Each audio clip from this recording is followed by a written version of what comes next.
like Spider-Man. Yeah, I pretty much always dug Spider-Man. I mean, I grew up with Maximum Carnage on the Genesis, the Clone Wars comics, and that cartoon show with the really bad CGI. God damn, really?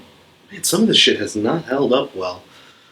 But hey, I still like Spider-Man, even to this day.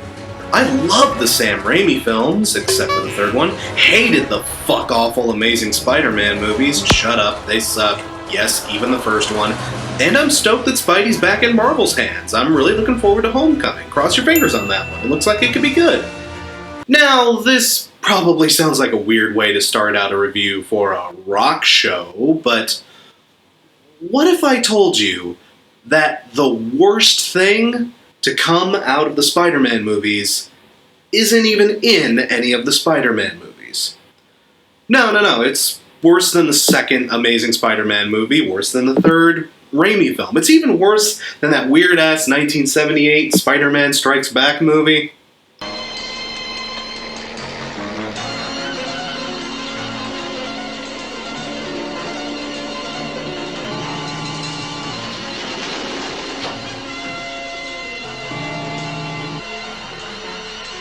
No. What if I told you that the worst thing to come out of all of these movies was something from the first soundtrack?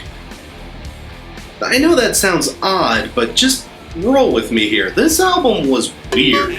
It had a cover of the Spider-Man theme done by Aerosmith, an original Sum 41 song that featured a solo from Kerry King of all people. One of its singles was the debut song from Stone Sour. Seriously, this album came out 4 months before Stone Sour's debut. Like, for a lot of us, this was the first chance we got to hear of this band. It's really weird to think about now. Oh, and you know, what song do you go with for your high action, high energy, rootin' tootin' Spider-Man film? Bother. Yeah, do you remember Bother? That slow, subtle, melancholy as fuck song about having suicidal thoughts? Wish I died instead of lived. A zombie hides my face. Does whatever a spider can, spins a web. Oh my god! This album had a lot of weird songs on it. Some good, some bad, but nothing, and I mean nothing, nearly as bad as the first single. Oh god, it's a combination of artists so fucking wretched, I'm amazed it didn't summon the apocalypse. Or hell, maybe it did, I don't know, fuck this guy. But the song they chose to go with wasn't from a band per se, no. Now they decided to get a bunch of artists together and form a supergroup. And I use the word super in the same way you would use it for the word supermassive black hole. The song that would sweep across radio stations and music television alike would be called Hero, and it would be performed by Jeremy Taggart from Our Lady Peace on drums, Tyler Connolly from Theory of a Dead Man on lead guitar, Mike Kroeger from Nickelback on bass, and on vocals, 2 of the worst goddamn singers in all of rock history, Jack Kroeger and Josey!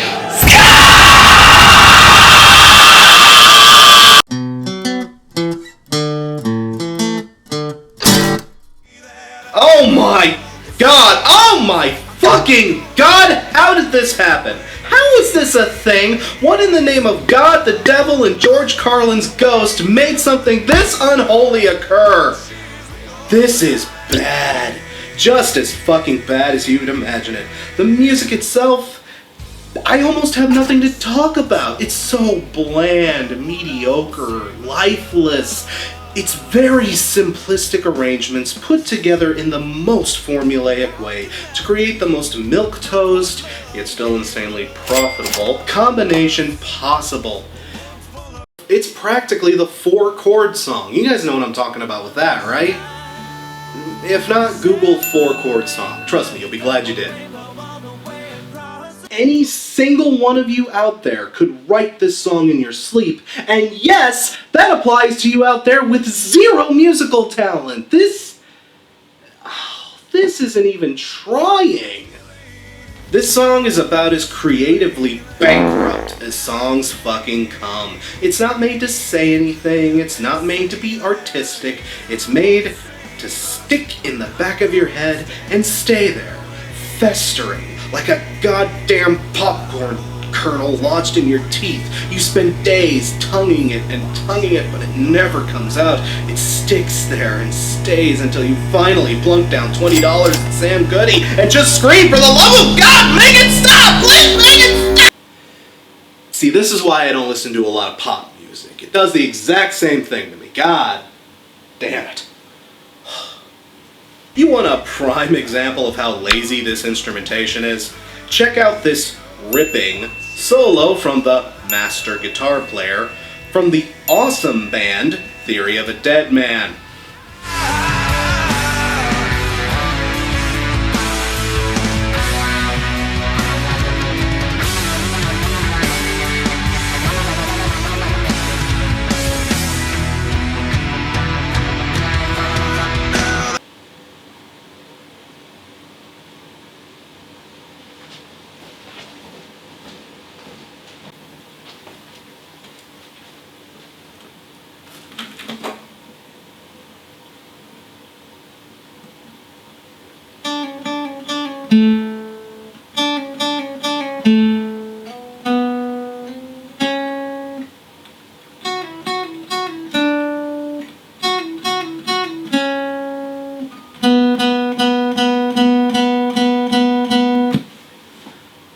I did not practice that.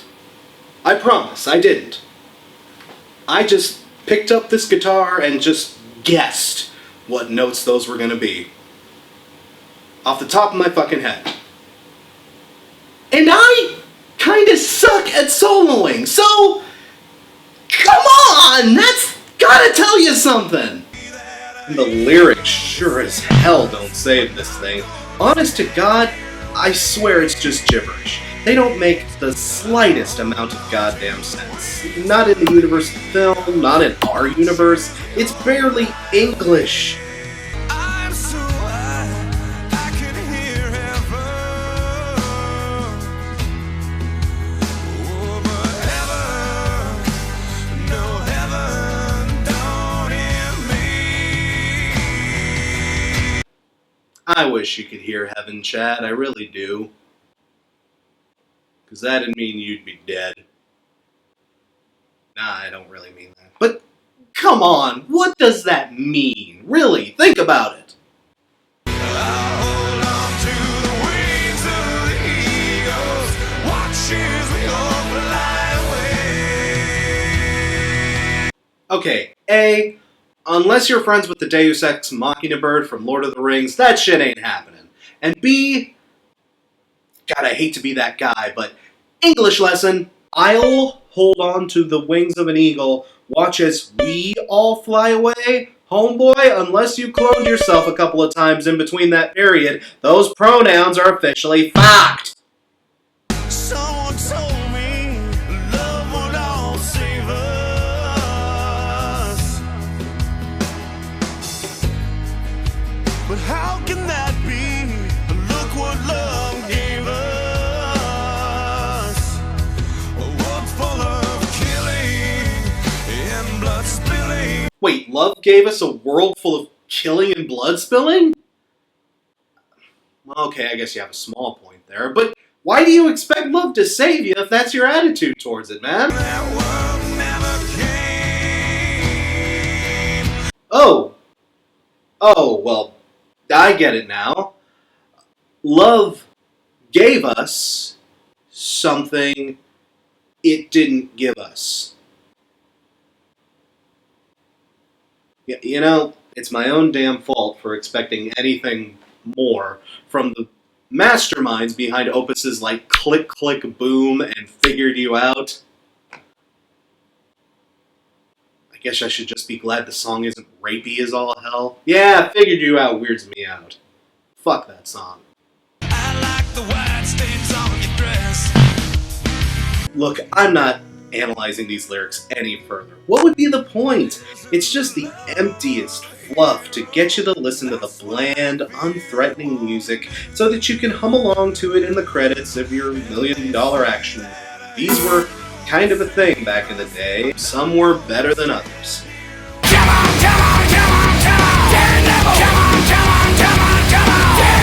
I mean, lyrics like these, they may as well not even have writers. I mean, under writing credits, it should just be the Sony Pictures Entertainment logo next to a $20 bill and an erect cock.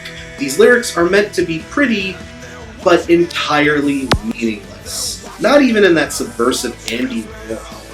I can imagine some boardroom executives telling Dick 1 and Dick 2 to just make the audience think about flying, you know, soaring through the air and whatnot. Put lots of imagery about flying and soaring and flying, because flying is a thing that Spider-Man totally does! These lyrics are like a picture of a pretty bird spray painted on a subway.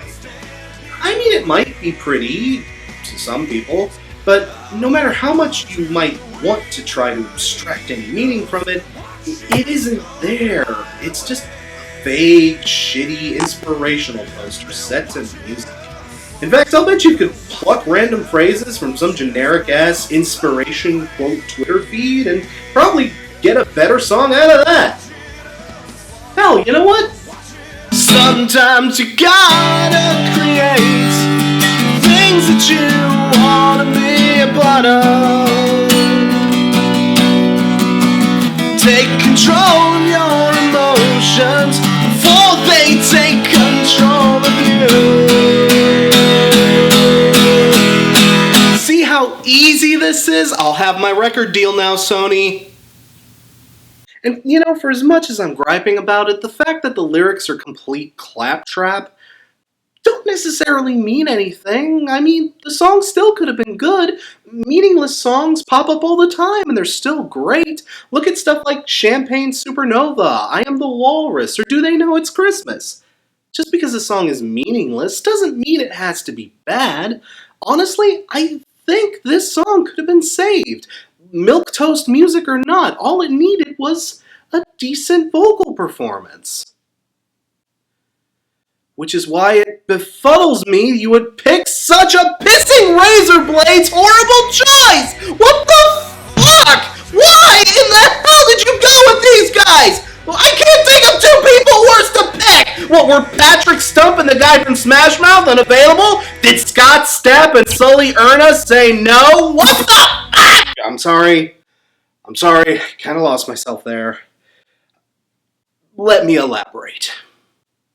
As if I even have to. I mean, you guys can hear this, right?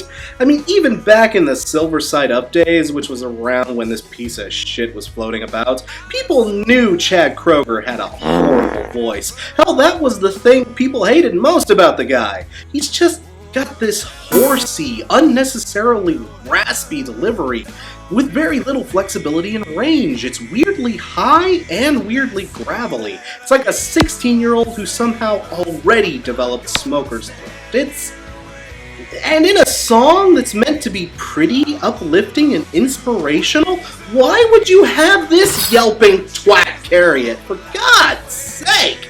And holy shit, what in the name of Zeus's prostate would make you pick Josey fucking Scott to provide backup? Josey Scott is easily my least favorite vocalist of the noughties. Yep, even worse than him.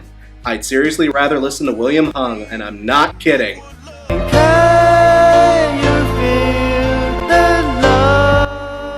Beats the fuck out of your disease.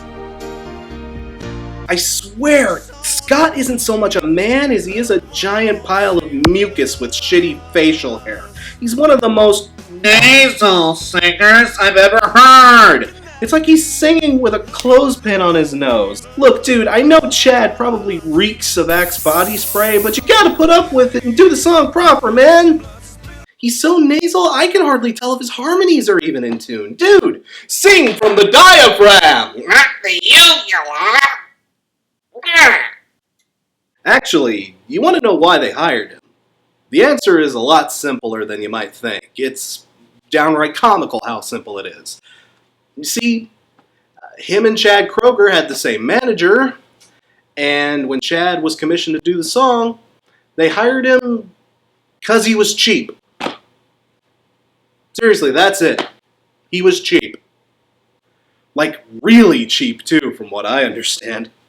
According to one article I found, Scott only made $5,000 from his appearance on this song. My opinion? They still paid too much for him. You could have paid an intern $20 to shove a cucumber up his nose and gotten the exact same effect. Seriously, did we just go deaf in the 2000s? What the hell happened? I'm convinced we all just lost our hearing for like 7 to 8 years there. There's no other explanation for some of the horrible fucking music that came out during that time. Holy shit, I give up. I give up.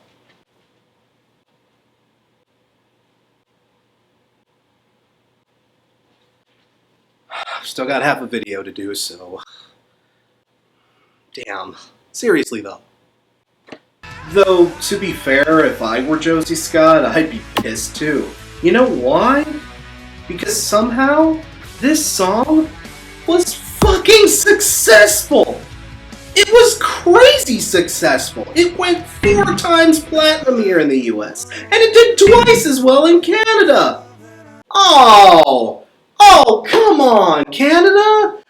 Usually I'm in your corner when it comes to your music scene, but that's inexcusable. I don't care if he's your boy. He's... Oh, Jesus. Oh. The song even hit number 3 on the Billboard Hot 100. It hit number 1 on both the modern rock and mainstream rock lists. It even charted number 2 on the top 40. Jesus Christ! Todd in the Shadows could cover this thing for One Hit Wonderland. I bet he probably will someday too. What in the fucking fuck? But, given all those facts, given all of it, did you even know this song existed? Like, even if you were there back in the day, have you even thought about this song since it came out? Have you even heard this song anywhere within the past, let's say, like 5, 6, 7, 8 years? Has this song entered your mind at all, apart from when I just brought it up here in this video? Chances are probably not. So, I mean, take comfort in that. I just want to inject a little bit of optimism into this little spiel here. I mean, bad songs do get big. It's the nature of the beast, but just because they're bad doesn't mean they have to haunt us forever. I mean, seriously, take comfort in that at least. But honestly, all of this isn't even the worst thing about this song. Not its emptiness, not its incompetence, not its soul-crushing success. You know what really sucks about this song? This wasn't supposed to be the lead single off of the album. Or at least, it didn't necessarily have to be the lead single off the album. Actually, instead of this song, there was a small chance that we could have had in its stead one of the best Stone Temple Pilots songs ever written. See, Stone Temple Pilots have a best of collection called Thank You. There's a song on it called All in the Suit That You Wear. Yeah, and it's awesome. It's got all the kick-ass swagger and energy of old STP, and the polish and precision of their later era works.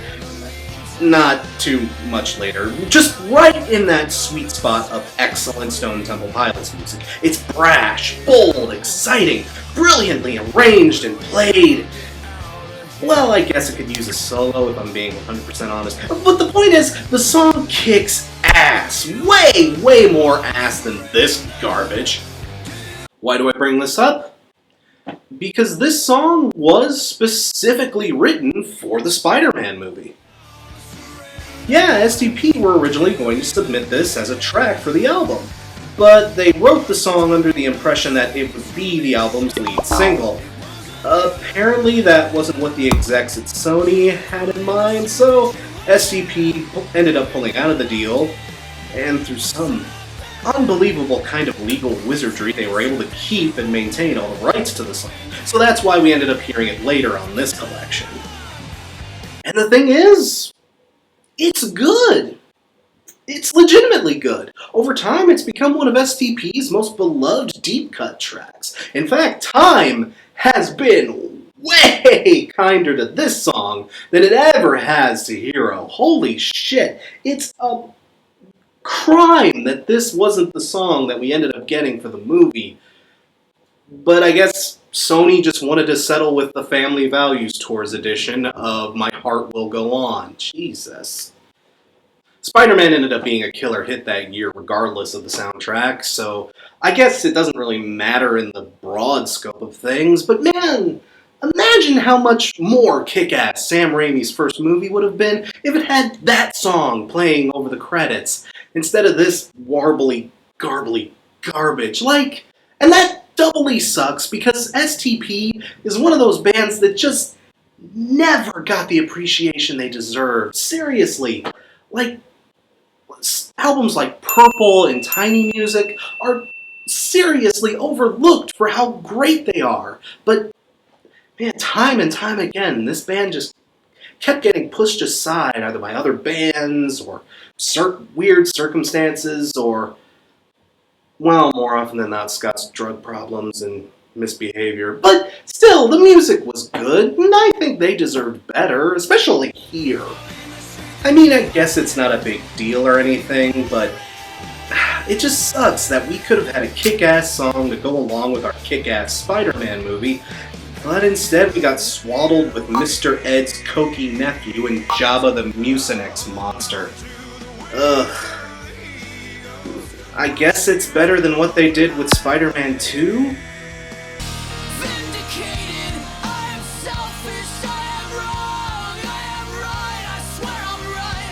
This song and all the circumstances around it just sucks. It sucks so bad. We could have had something so much better instead of this forgettable, laughable, downright horrible excuse for a summer movie theme. I mean, Jesus.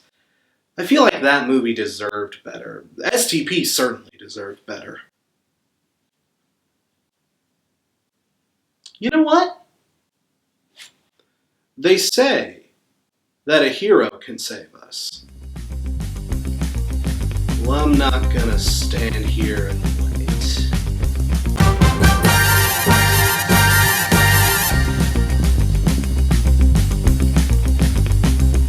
Spider Crush, gonna kick Jack Kroeger's ass. There he is, what a douche. Cover him in your goopy juice. Fuck off! Here comes the Spider Crush. Spider Crush, gonna kick Jack. Oh, fuck this. Kamehame!